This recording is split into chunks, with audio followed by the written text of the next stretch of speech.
warahmatullahi wabarakatuh. Perkenalkan, nama saya Madalia Faza. Di sini saya akan mempresentasikan tugas sosiologi dari Bapak Rian Hidayat yang berjudul Batik Sri Krishna sebagai kearifan lokal di daerah Kecamatan Lobatan. Baiklah, latar belakang di sini, kearifan lokal adalah sebuah kepribadian budaya atau identitas budaya itu sendiri yang dapat menyerap budaya dari dalam maupun budaya dari luar. Kemudian, batik adalah sebuah karya Indonesia yang terbentuk dari seni dan juga teknologi. Batik juga merupakan warisan budaya Nusantara yang bersifat filosofis.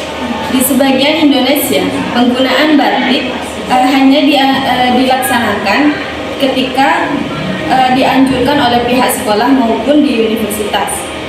Di sini rumusan masalah saya mengambil dua, yaitu yang pertama, apa itu batik Sri Krishna?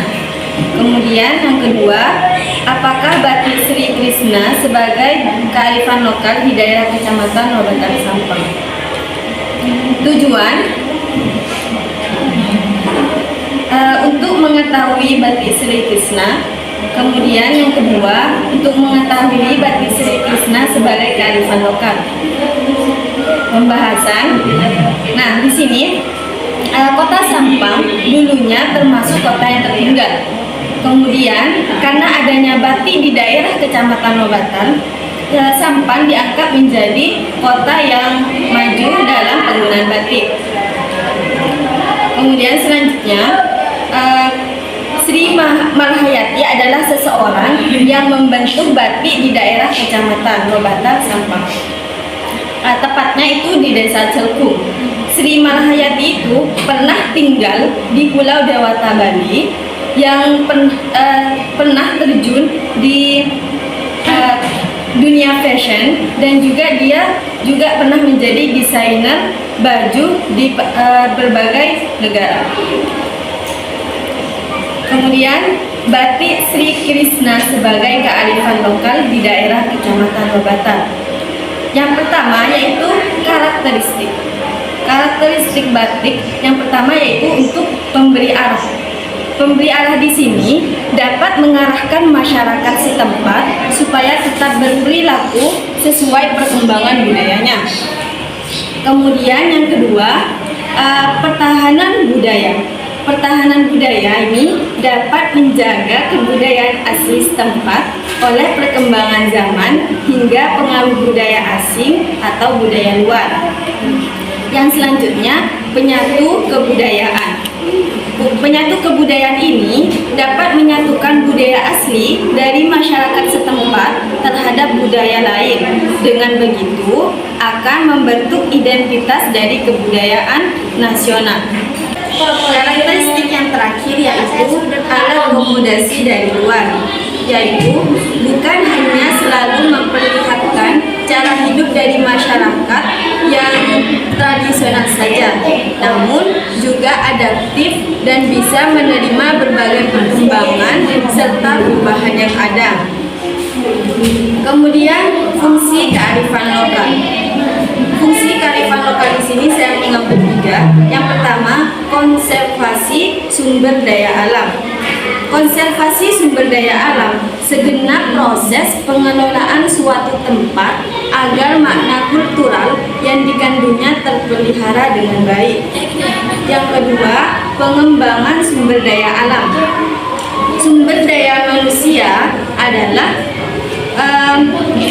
individu produktif yang bekerja sebagai penggerak suatu organisasi, baik itu dalam sebuah institusi maupun perusahaan yang memiliki fungsi sebagai aset. Yang terakhir, pengembangan kebudayaan dan ilmu pengetahuan. Dalam perkembangan produk batik menjadi wujud nyata dari karya cipta dan seni yang diekspresikan pada dunia motif, kain pakaian dan kain dekorasi lainnya yang terus tumbuh dan berkembang dan telah menjelma menjadi kekayaan nasional yang mempunyai peran penting bagi Indonesia Batik dalam hal ini budaya maupun perekonomian. Kemudian ciri-ciri kearifan lokal. Yang pertama, mampu bertahan dari budaya luar. Yang kedua, memiliki kemampuan dari budaya luar. Yang terakhir, kemampuan berbaur dengan budaya luar. Yang pertama, mampu bertahan dari budaya luar, yaitu untuk melestarikan budaya sendiri, sebaiknya kita tidak terpengaruh dengan budaya negara lain. Pada era globalisasi saat ini, budaya asing sangat mudah masuk ke tengah-tengah masyarakat Indonesia. Ciri-ciri yang kedua yaitu memiliki kemampuan dari budaya luar.